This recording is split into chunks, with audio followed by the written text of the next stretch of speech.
Hello friends, welcome back to my channel Semina's food world. അപ്പോൾ ഇതേ ഇന്ന് ഞാൻ വന്നിട്ടുള്ളത് നല്ല മൊരിഞ്ഞ ഗീ റോസ്റ്റിൻ്റെ റെസിപ്പി ആയിട്ടാണ്. അപ്പോൾ എല്ലാവർക്കും അറിയുന്നത് തന്നെയായിരിക്കും. പക്ഷേ ഇതിൽ ഗീ റോസ്റ്റിൽ ചിലർക്ക് ശരിയാവാത്തത് എന്താണെന്ന് വെച്ചാൽ മെയിനായിട്ടുള്ള കാരണം നമ്മൾ പച്ചരിയും ഉഴുന്നും അളന്നെടുക്കുമ്പോൾ ആ അളവുകൾ തമ്മിലുള്ള വ്യത്യാസമാണ് ചിലർക്ക് ഗീ റോസ്റ്റ് ശരിയായിട്ട് വരാത്തത് കേട്ടോ. അപ്പോൾ എല്ലാവരും ഒന്ന് കണ്ടു നോക്കുക. ഇനി ഗീ റോസ്റ്റ് ശരിയാത്തവർ ഇങ്ങനെ കൂടി ഒന്ന് ട്രൈ ചെയ്ത് നോക്കുക. നല്ല ക്രിസ്പി ആയിട്ടുള്ള നല്ല മുരിഞ്ഞ ഗീ റോസ്റ്റ് നിങ്ങൾക്ക് കിട്ടും കേട്ടോ.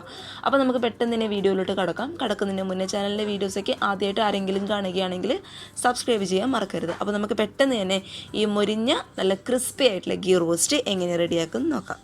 ക്രിസ്പി ആയിട്ടുള്ള ഗീ റോസ്റ്റ് റെഡിയാക്കി എടുക്കാനായിട്ട് ഇതേ ഈ ഒരു ഗ്ലാസിൻ്റെ അളവിനാണ് പച്ചരിയും ഉഴുന്നും ഒക്കെ ഞാൻ അളന്നെടുക്കാനായിട്ട് പോകുന്നത്. അപ്പം നിങ്ങൾ ശ്രദ്ധിക്കേണ്ട കാര്യം, നിങ്ങൾ ഏത് ഗ്ലാസ്സിലാണോ അല്ലെങ്കിൽ ഏത് പാത്രത്തിലാണോ ആദ്യം പച്ചരി അളന്നെടുക്കാനായിട്ട് പോകുന്നത് അതേ സെയിം ഗ്ലാസ്സിലായിരിക്കണം അല്ലെങ്കിൽ അതേ സെയിം പാത്രത്തിലായിരിക്കണം ഇതിനാവശ്യമായിട്ടുള്ള ഉഴുന്ന് അളന്ന് എടുക്കാനായിട്ട് വേണ്ടത്.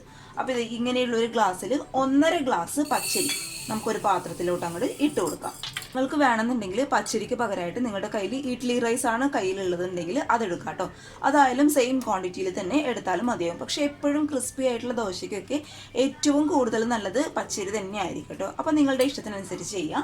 ഇനി അതേ സെയിം ഗ്ലാസ്സിൽ തന്നെ 1/2 ഗ്ലാസോളം ഉഴുന്ന്, അതായത് മുഴുവനായിട്ടുള്ള ഉഴുന്ന് കേട്ടോ. അപ്പോൾ 1.5 ഗ്ലാസ് പച്ചരിക്ക് 1/2 ഗ്ലാസോളം ഉഴുന്നും കൂടി നമുക്ക് ഇതിലോട്ട് ഇട്ട് കൊടുക്കാം. ഇനി നമ്മുടെ ദോശ നന്നായിട്ട് ക്രിസ്പി ആയിട്ട് വരാൻ വേണ്ടിയിട്ട് ഒരു 1/2 ടീസ്പൂണോളം ഉലുവയും കൂടി നമുക്ക് ഇതിലോട്ട് ചേർത്ത് കൊടുക്കാം. ഇത് അരിയും ഉഴുന്നും ഉലുവയൊക്കെ കൂടി ഞാൻ നന്നായിട്ട് ഒരുമിച്ച് കഴുകി എടുത്തിട്ടുണ്ട്. ഇനി നമുക്കിത് എന്ത് ചെയ്യണം, ചുരുങ്ങിയത് ഒരു 5-6 മണിക്കൂറെങ്കിലും കുതിരാനായിട്ട് അങ്ങോട്ട് മാറ്റി വെക്കണം. പിന്നെ പ്രത്യേകം ശ്രദ്ധിക്കേണ്ട കാര്യം, ഉലുവ ചേർക്കുമ്പോൾ അതിൻ്റെ അളവ് എന്ന് പറയുന്നത് കൂടിപ്പോകാൻ പാടില്ല. കൂടിപ്പോയാൽ നമ്മുടെ മാവിന് ഒരു കയ്പ്പ് ടേസ്റ്റ് വരും കേട്ടോ. അപ്പോൾ ഈ ഒരു അളവിലൊക്കെ പച്ചരിയും ഉഴുന്നും എടുക്കുകയാണെങ്കിൽ ഒരു 1/2 ടീസ്പൂൺ ഉലുവ മാത്രം മതിയാവും കേട്ടോ. അപ്പോൾ നമുക്കിതിനെ 4-5 മണിക്കൂർ കുതിരാനായിട്ട് അങ്ങോട്ട് മാറ്റി വയ്ക്കാം. ഇത് നമ്മുടെ അരിയും ഉഴുന്നും ഒക്കെ 4-5 മണിക്കൂർ വെള്ളത്തിലിട്ട് കുതിർന്ന് നന്നായിട്ട് സോഫ്റ്റ് ആയിട്ട് വന്നിട്ടുണ്ട്. നന്നായിട്ട് കുതിരണം കേട്ടോ. അപ്പോഴാണ് ഗീ റോസ്റ്റ് കറക്റ്റായിട്ട് ആ ഒരു ക്രിസ്പി ആയിട്ട് കിട്ടത്തുള്ളൂ. ഇനി നമുക്കിതൊന്ന് അരച്ചെടുക്കണം. അതിനായിട്ട് നമുക്കൊരു മിക്സിയുടെ വലിയ ജാർ എടുത്തിട്ടുണ്ട്. അതിലോട്ട് നമുക്കിത് മുഴുവനായിട്ട് അങ്ങോട്ട് ചേർത്ത് കൊടുക്കാം. പിന്നെ ദോശയ്ക്ക് നമ്മൾ ഒരിക്കലും സെപ്പറേറ്റ് ആയിട്ട് ഉഴുന്ന് അതുപോലെ പച്ചരി കുതിർത്ത് വയ്ക്കേണ്ട ആവശ്യമില്ല. എല്ലാം കൂടി ഒരുമിച്ചിട്ട് കുതിർത്താൽ മതി കേട്ടോ. നമ്മൾ ഇഡ്ഡലിക്കൊക്കെയാണ് സെപ്പറേറ്റ് ആയിട്ട്, അതായത് അരിയും ഉഴുന്നും സെപ്പറേറ്റ് ആയിട്ട് കുതിർത്ത് വെച്ച് സെപ്പറേറ്റ് ആയിട്ട് അരച്ചെടുക്കുന്നത്. അതെന്തിനാന്ന് വെച്ചാൽ നമ്മൾ പച്ചരി നന്നായിട്ട് പച്ചരി ചെറിയ ക്രിസ്പ് അരികളോട് കൂടി ഇഡ്ഡലിക്ക് അരിയാൻ വേണം. എന്നാൽ ഉഴുന്ന് നല്ല ഫൈൻ പേസ്റ്റ് ആയിട്ട് അരിയാൻ വേണം. അതിന് വേണ്ടിയാണ് ഇഡ്ഡലിക്ക് സെപ്പറേറ്റ് ആയിട്ട് കുതിർത്ത് വയ്ക്കുന്നത്. എന്നാൽ ദോശയ്ക്ക് നന്നായിട്ട് നല്ല ഫൈൻ പേസ്റ്റ് ആയിട്ട് ഉഴുന്നും പച്ചരിയും ഒക്കെ അരയണം കേട്ടോ.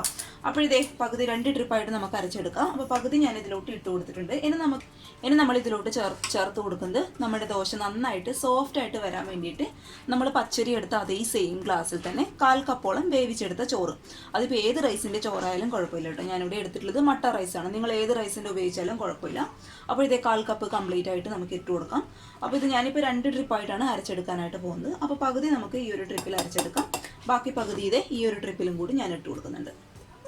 ഇതിലോട്ട് വെള്ളം ചേർക്കേണ്ടത് 3/4 കപ്പ് വെള്ളമാണ്.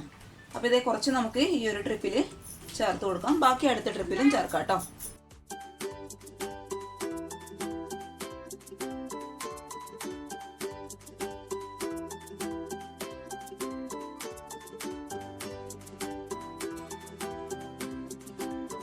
മാവ് ഞാൻ നന്നായിട്ട് നല്ല ഫൈൻ പേസ്റ്റ് ആയിട്ട് അരച്ചെടുത്തിട്ടുണ്ട്. മാവിൻ്റെ പരുവെന്ന് പറയുന്നത് ഇതാണ്.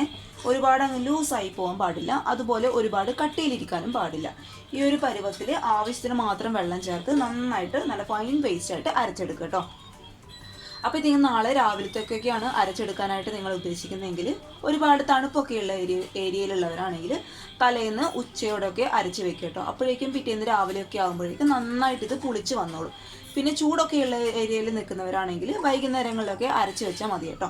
നിങ്ങളുടെ ഇഷ്ടത്തിനനുസരിച്ച് ചെയ്യാം. ഇനി നമുക്കിത് എന്ത് ചെയ്യണം, നന്നായിട്ട് പുളിച്ച് വരാനായിട്ട് ചുരുങ്ങിയത് ഒരു 8 മണിക്കൂറെങ്കിലും മാറ്റി വയ്ക്കണം. ഇത് നമ്മൾ ഇന്നലെ അരച്ച് വെച്ച മാവ് നന്നായിട്ട് പൊങ്ങി പുളിച്ച് വന്നിട്ടുണ്ട്. ഇത് ഈ ഒരു രീതിയിലാണ് കേട്ടോ. അപ്പോഴാണ് കറക്റ്റായിട്ട് ആ ക്രിസ്പി ആയിട്ടുള്ള ഗീ റോസ്റ്റ് നമുക്ക് റെഡിയാക്കി എടുക്കാനായിട്ട് പറ്റുമോ. അപ്പോൾ ഇന്നലെ നമ്മൾ അരയ്ക്കുമ്പോൾ ഉപ്പ് ഇട്ട് കൊടുത്തിട്ടുണ്ടായിരുന്നില്ല. ഇനി നമുക്ക് ഈ മാവിന് ആവശ്യമായിട്ടുള്ള ഉപ്പ് ഇട്ട് കൊടുത്തിട്ട് നന്നായിട്ടൊന്ന് മിക്സ് ചെയ്ത് കൊടുക്കാം കേട്ടോ. അപ്പം മാവിൻ്റെ പരുവെന്ന് പറയുന്നത് ഇതാണ്, ഒരുപാട് കട്ടി ഉണ്ടാവാൻ പാടില്ല. അപ്പോഴേക്കും നമ്മുടെ നെയ് റോസ്റ്റിന് വല്ലാതെ അങ്ങ് കട്ടിയായി പോകും ദോശയ്ക്ക്. അതുകൊണ്ട് ഇത് ഈ ഒരു കൺസിസ്റ്റൻസിയിൽ നന്നായിട്ട് ആവശ്യത്തിന് വെള്ളവും ചേർത്ത് നന്നായിട്ടൊന്ന് മിക്സ് ചെയ്ത് കൊടുക്കുക. ഇനി ഇതേ സ്റ്റൗവിൽ ഞാനൊരു പാന് ചൂടാക്കാനായിട്ട് വെച്ചിട്ടുണ്ട്. ആ പാൻ അത്യാവശ്യം ഒന്ന് ചൂടാവുന്ന സമയത്ത് കുറച്ച് വെള്ളം ഒന്ന് കുടഞ്ഞു കൊടുത്ത് ആ പാനിൻ്റെ ചൂടൊന്ന് നമുക്ക് മെയിൻറ്റെയിൻ ചെയ്യണം കേട്ടോ. ഒരുപാട് ചൂടായി പോയി കഴിഞ്ഞാൽ നമ്മൾ മാവ് ഒഴിക്കുന്ന ആ ഒരു വശം തന്നെ മാവ് അവിടെ ഒട്ടിപ്പിടിച്ചിരിക്കും. നമുക്ക് പരത്താനായിട്ട് പിന്നെ അവിടെ ഇങ്ങനെ സ്റ്റെക്കായിരിക്കും, പരത്താനായിട്ട് ബുദ്ധിമുട്ടായിരിക്കും. അതുകൊണ്ട് വെള്ളം ഒന്ന് കുടഞ്ഞു കൊടുത്ത് നമ്മുടെ പാനിൻ്റെ ചൂടൊന്ന് ബാലൻസ് ചെയ്ത് നിർത്തതിന് ശേഷം ഒരു 1/4 സ്പൂണോളം മാവ് നമുക്കിതിലോട്ട് ഒഴിച്ചു കൊടുക്കാം. ഇനി നിങ്ങൾക്ക് എത്രത്തോളം പരത്തിയെടുക്കാനായിട്ട് പറ്റുമോ അത്രത്തോളം നൈസായിട്ട് അങ്ങോട്ട് പരത്തിയെടുക്കുക കേട്ടോ. ഇത് അടച്ചു വെക്കേണ്ട ആവശ്യമൊന്നുമില്ല. പിന്നെ ഇതൊന്ന് ആയെന്ന് തോന്നുന്ന സമയത്ത് ഇതിൻ്റെ മുകളിലോട്ട് നെയ്യ് തടവി കൊടുക്കുക കേട്ടോ. അപ്പോൾ എനിക്ക് നെയ്യുടെ ഫ്ലേവർ അത്രത്തോളം അങ്ങോട്ട് ഇഷ്ടമായില്ല, അതുകൊണ്ട് ആവശ്യത്തിന് മാത്രമേ ഞാൻ തടവി കൊടുക്കുന്നുള്ളൂ. നിങ്ങൾക്ക് നെയ്യ് നല്ലോണം വേണമെന്നുണ്ടെങ്കിൽ 1 ടീസ്പൂണോളം നെയ്യൊക്കെ തടവി കൊടുക്കുക കേട്ടോ. പിന്നെ നെയ്ക്ക് പകരമായിട്ട് നല്ലെണ്ണയൊക്കെ ഉപയോഗിക്കുന്നവരുണ്ട്. ഇനിയിപ്പോൾ നന്നായിട്ട് മുരിഞ്ഞ് എന്ന് തോന്നുന്ന സമയത്ത് ഇത് പതുക്കെ നമുക്ക് ഈ ഒരു പാനിൽ നിന്ന് അങ്ങോട്ട് മാറ്റി കൊടുക്കാം. ഇത് നമ്മളിങ്ങനെ കൈവച്ച് റൗണ്ടൊക്കെ ചെയ്ത് കൊടുത്താൽ കാണാനായിട്ടും അതുപോലെ കഴിക്കാനായിട്ടും നല്ല ടേസ്റ്റ് ആയിരിക്കും കേട്ടോ. അപ്പോഴത്തെ ഇത്രയേ ഉള്ളൂ. എല്ലാവരും ഒന്ന് ട്രൈ ചെയ്ത് നോക്കുക. ഇതുവരെ ഗീ റോസ്റ്റ് ശരിയാത്തവർ ഇങ്ങനെയൊക്കെ കൂടി ഒന്ന് ട്രൈ ചെയ്ത് നോക്കുക. പിന്നെ ഞാൻ നേരത്തെ പറഞ്ഞ പോലെ നെയ്യൊക്കെ നിങ്ങളുടെ ഇഷ്ടത്തിനനുസരിച്ച് ചേർക്കുക. സിമ്പിളാണ് റെഡിയാക്കി എടുക്കാനായിട്ട്. പക്ഷേ നമ്മൾ ചേർക്കുന്ന ഉഴുന്ന് പരിപ്പിൻ്റെയും അതുപോലെ ഉഴുന്നിൻ്റെയും പച്ചരിയുടെയും അളവുകളൊക്കെ ഒന്ന് ശ്രദ്ധിച്ചാൽ തന്നെ നല്ല ക്രിസ്പി ആയിട്ടുള്ള ഗീ റോസ്റ്റ് റെഡിയാക്കി എടുക്കാനായിട്ട് പറ്റും കേട്ടോ. എല്ലാവർക്കും അറിയുന്നത് തന്നെയായിരിക്കും, എന്നാലും അറിയാത്തവർക്ക് വേണ്ടിയിട്ട് ഉപകാരമാവുമെന്ന് വിചാരിക്കുന്നു കേട്ടോ. അപ്പോൾ എൻ്റെ ഈ ഗീ റോസ്റ്റ് ഇഷ്ടപ്പെട്ടാൽ വീഡിയോ ലൈക്ക് ചെയ്തേ പോരുത്. പിന്നെ വീഡിയോ ആദ്യമായിട്ട് ആരെങ്കിലും കാണുകയാണെങ്കിൽ സബ്സ്ക്രൈബ് ചെയ്യുക. അപ്പോൾ നാളെ ഒരു നല്ല വീഡിയോ ആയിട്ട് കാണും വരെ thank you for watching Simnas food world. By.